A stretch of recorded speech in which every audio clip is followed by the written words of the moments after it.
father of his country. We all know the old answer to the question of who was George Washington. Many a time have we gaily answered the question as we've pounded fists on the table. First in war, first in peace, first in the hearts of his countrymen. And at the end of that, we've had a nice little winding up of pounding. There is hardly a place, it seems, that in some way is not connected with Washington. Perhaps at one time or another he had made his headquarters there, or a chair is preserved carefully because Washington sat in it. At Mount Vernon, where Washington lived, one can see the very rooms through which Washington walked, his bedroom, and the very four-poster bed in which he slept. And around the house are the grounds which Washington loved and through which he wandered down to the banks of the Potomac River.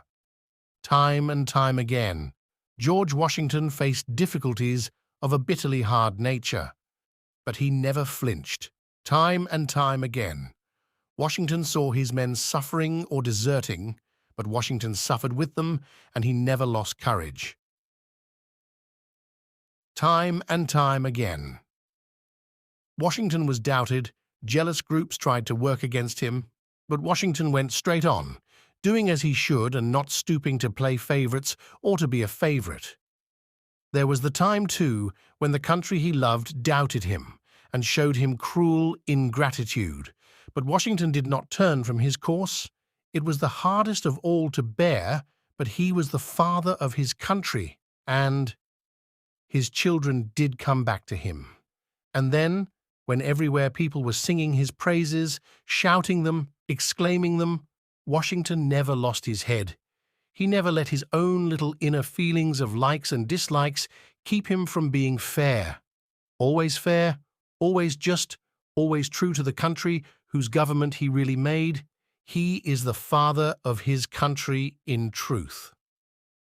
After the Revolutionary War, as after all wars, the country was in a frightfully upset state, and the people were the same. Then it was that Washington held together the country, made its government, and slowly but steadily brought order out of the most frightful disorder. In those days, people travelled by stagecoach. Cities were small and far apart. The country was spread out, and rumours and prejudices were hard to overcome. But all of these tangled threads, and oh, so tangled were they, Washington unravelled. His Christmas days, too, often how unlike Christmas they were. One was spent at Valley Forge, when everything was frozen and the men went forth seeking food.